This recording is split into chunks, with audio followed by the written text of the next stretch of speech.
Kenapa panitia dapat 2 kupon? Ya karena panitia sudah capek, Ustaz, sudah lelah, Ustaz. Iya kan? Karena kalau ada satu pekerjaan lalu kemudian karena pekerjaan itu mendapat suatu imbalan, itu namanya apa? Upah. Mau ngelak bagaimanapun tidak bisa mengelak. Ada orang yang kerja kepada bapak atau ibu, ya, membersihkan taman misalnya, ya, atau membantu apalah misalnya yang dibantu begitu. Lalu karena kerjaannya itu bapak itu memberikan suatu imbalan, apa namanya ini? Upah. Ini kan upah ini.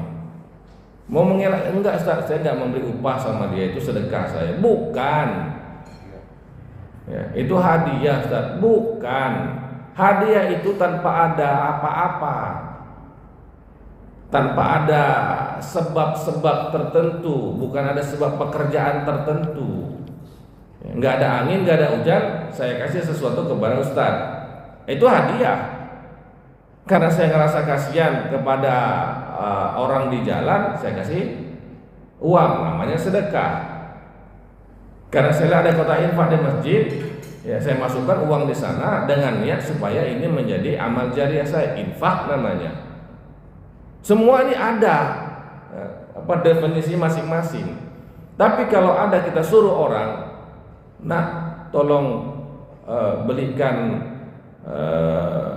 roti di depan sana, ini uang 10.000, ya. Nah setelah dibeli ternyata memang roti itu kita sudah tahu harga 9.000. Nah, ini Pak ada kembaliannya 1.000, ambillah 1.000 itu. Itu bukan sedekah, itu bukan hadiah, itu namanya upah, ujrah. Kenapa dikasih? Karena dia sudah melaksanakan sesuatu kan. Begitu juga dengan panitia. Mau ngelak kemana? Kenapa yang dapat 2 kupon hanya panitia? Kenapa? Karena dia panitia, Ustaz. Mereka capek, Ustaz. Kenapa yang lain tidak dapat? Yang lain kan tidak bekerja, Ustaz. Iyalah. Iya kan? Berbeda halnya dengan kalau memasak daging kurban, boleh atau tidak? Boleh, dengan pemberitahuan di awal oleh panitia kepada peserta kurban bahwa sebagian dari daging ini akan kita masak untuk dimakan bersama. Ketika sudah dimasak, yang boleh makan siapa? Panitia aja. Semua, maka tidak masuk kategori upah. Maka semua boleh makan. Tapi ketika kita bagikan kupon lebih, coba tanya, kenapa panitia dapat kupon satu lagi? Karena mereka kerja. Jadi mau ngelak kemana? Mau mengelak kemana? Sementara ada hadis Nabi SAW dan hadis ini sahih, tidak dibiarkan, tidak dibolehkan itu.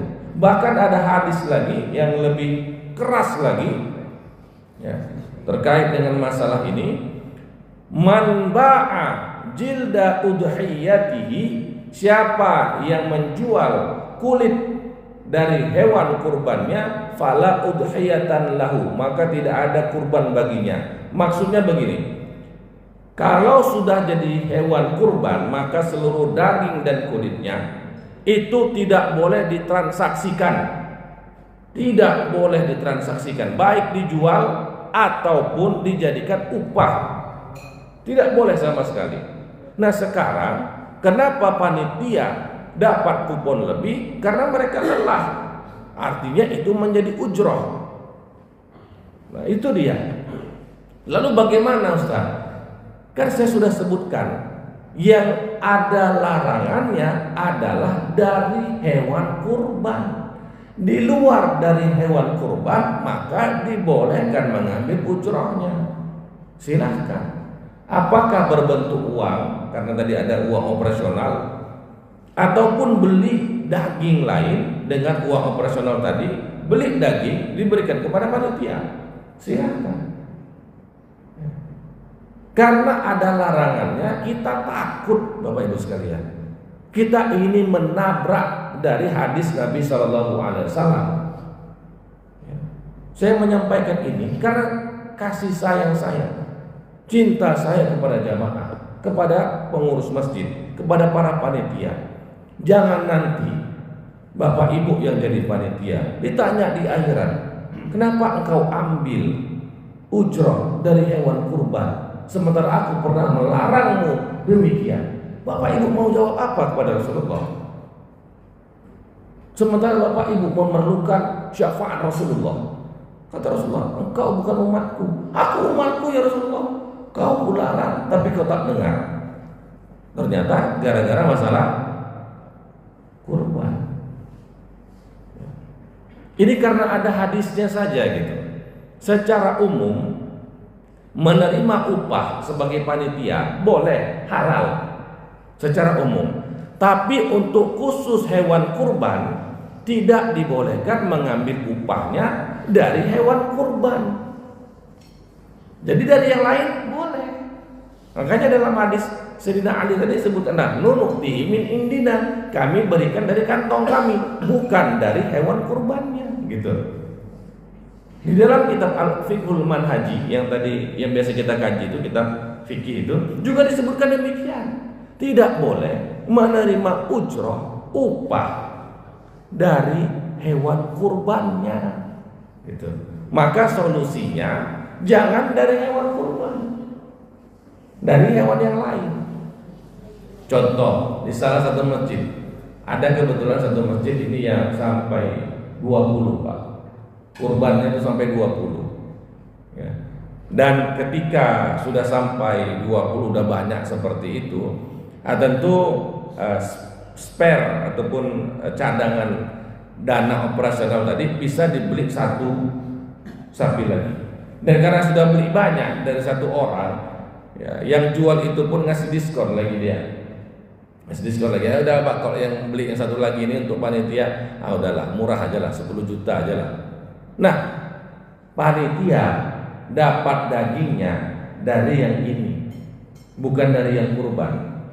Itu boleh, boleh, boleh, nggak ada masalah, nggak ada masalah di sana.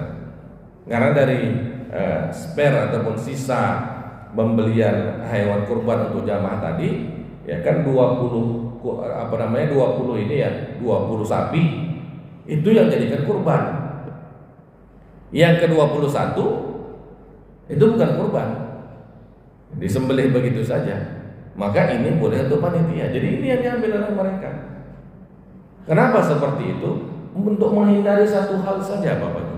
Jangan sampai menabrak larangan Nabi. Karena hadisnya tentang ini ada, penjelasan ulama tentang ini ada. Itu saja. Ya, baik. Ada yang ingin bertanya?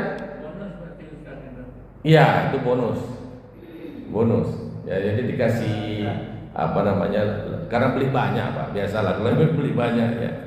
Silakan Pak. Jadi segala sesuatu yang dijelaskan oleh Ustaz tadi, apabila dilanggar oleh pelaksana itu hukumnya apa? Ya, kalau dilanggar setiap orang akan bertanggung jawab terhadap perbuatannya masing-masing Pak. Saya sudah menjelaskan, sama ada panitia atau jamaah mau melaksanakannya atau tidak melaksanakannya, maka itu tanggung jawab dari yang mendengar tadi. Yang penting saya sudah sampaikan, ini hadisnya, ini penjelasan hukumnya di dalam kitab fikih. Kalau memang masih ada Ustaz sana yang bisa, katanya bisa Ustaz, ada Ustaz sana katanya bisa, ya enggak apa-apa, silakan ikut pendapat Ustaz sana. Toh nanti Ustaz sana yang akan bertanggung jawab. Jamaah ini, panitia ini, plus Ustaz sana itu yang bertanggung jawab. Kalau saya tidak memiliki kepentingan apapun dalam menyampaikan masalah ini. Saya hanya menghindari satu hal. Masuk surga itu sulit, dan saya tidak mau tersangkut dengan perbuatan yang salah yang dilakukan oleh jamaah.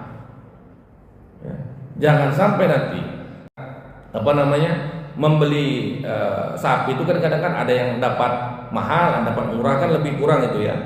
Nggak ada masalah itu, sama sekali nggak ada masalah. Yang penting jangan masuk kantong sendiri. Nggak penting nggak boleh masuk kantong sendiri, itu aja. Ini dapat lebih murah, maka masuk ke kas panitia lagi. Dapat lebih mahal, kas panitia mengeluarkan lagi. Yang tak boleh mengambil untuk diri sendiri. Itu haram. Itu tidak amanah namanya, haram. Nah, kan lebih kurang, kebetulan alhamdulillah dapat yang jual bagus, yang jual baik. Ya, dapat bisa lebih murah. Ya, dan dihitung-hitung spare-nya banyak. Bisa cukup untuk dibagi gitu, lebih 5 juta misalnya. Panitia ada 10 orang, maka dapatlah 500.000 satu orang. Ada yang begitu, ada di salah satu musola yang saya memberikan kajian fikih kurban, mereka berinisiatif kasih aja Ustaz, kasih rupiah. Ada sebagian masjid enggak mau, kami enggak mau uang Ustaz, uang kami banyak ya, cuman kami senang kalau dapat daging. Oke, maka ketua panitia mencari solusi, udah kita beli sapi satu lagi. Nah, tadi itu karena cukup banyak, cukup beli sapi satu lagi. Jadi panitia dapat daging khusus. Ada masjid yang lain lagi, tidak sampai banyak, kurbannya. Tapi mereka juga tidak mau menerima uang. Jadi bagaimana? Panitia beli daging khusus diberikan kepada panitia. Nah, itu lagi banyak solusinya. Ya, jadi yang dilarang cuma satu, yang dibolehkan ini ada banyak. Jangan gara-gara yang satu ini tersangkut pula kita di akhirat. Itu yang kita hindari Bapak Ibu sekalian. Satu yang tak boleh ini, jangan dipaksakan cari celah dari satu ini. Ya. Satu ini dilarang, Allah buka yang lain. Allah tidak akan melarang sesuatu tapi tidak memberikan solusi, enggak. Ketika Allah haramkan zina, Allah buka selebar-lebarnya pintu nikah. Allah haramkan daging babi, Allah buka selebar-lebarnya pintu makanan halal yang lain. Ada kambing, ada sapi, ada rusa. Jadi yang satu ini tak boleh. Upah ujroh dari daging kurban tak boleh. Tapi Allah buka dari yang lain. Boleh dengan uang, boleh dengan daging sapi yang lain. Nah, jadi seperti itu Pak. Jadi jangan nanti kita memaksa, Ustaz, harus yang gitu. Udah disampaikan, nanti tersangkut di akhirat, payah urusannya. Nah, itu dia. Baik, ada lagi yang ingin bertanya? Nah, silakan Pak Ji. Itu seandainya, kan misalnya kita menarik uang sekarang di sini 2 juta. Kemudian tadi dibilang ada bonus kan, kemudian atau ada sisa. Untuk pemakaian selanjutnya ada perlu persetujuan jemaah atau cukup panitia sendiri yang memutuskan? Cukup panitia memutuskan, karena sejak awal akadnya adalah wakalah mutlaqah, perwakilan secara penuh. Yang penting peserta sudah tahu bahwa 2,7 adalah untuk pembelian sapi kurban mereka plus operasional dan segala macamnya. Ya, itu harus dipahami oleh semua jamaah, semua peserta juga, bahwa 2,7 itu bukan hanya untuk khusus beli sapi sebesar-besarnya, bukan. Siapa yang mau nyembelihnya, siapa yang mau bagi-baginya, siapa yang mau mengulitinya, siapa yang mau memasukkan dalam plastiknya. Ini sudah masuk operasional, sapi plus operasional. Lebih dari operasional tadi kan ada biasanya. Apakah perlu disampaikan kepada peserta jamaah semuanya? Kalau disampaikan juga bagus, kalau tidak disampaikan pun tidak apa-apa, karena sudah diwakilkan secara penuh. Nah, jadi internal saja panitia boleh aja, tidak masalah. Ya, kadang-kadang ada sebagian masjid lebih dari kurban itu operasionalnya dikumpulkan, ditabung untuk membeli penumbang misalnya. Ya, tahun depan terkumpul lagi, ya kan, beli penumbang satu. Ada yang seperti itu, ada. Jadi dibolehkan kepada panitia yang telah menerima perwakilan secara mutlak untuk menggunakan sisa dari pelaksanaan kurban tadi dengan kesepakatan di dalam panitia inti saja, namun lebih baik untuk menghilangkan keraguan, menghilangkan juga prasangka-prasangka yang tak baik, ini dirembukan bersama dengan para peserta kurban. Wallahu a'lam. Baik, ada lagi yang bertanya? Silakan Pak. Kebiasaan di sini kan setelah dibuat bagian daging itu, kemudian tulang-tulangnya itu tidak dibagikan kepada jemaah lagi.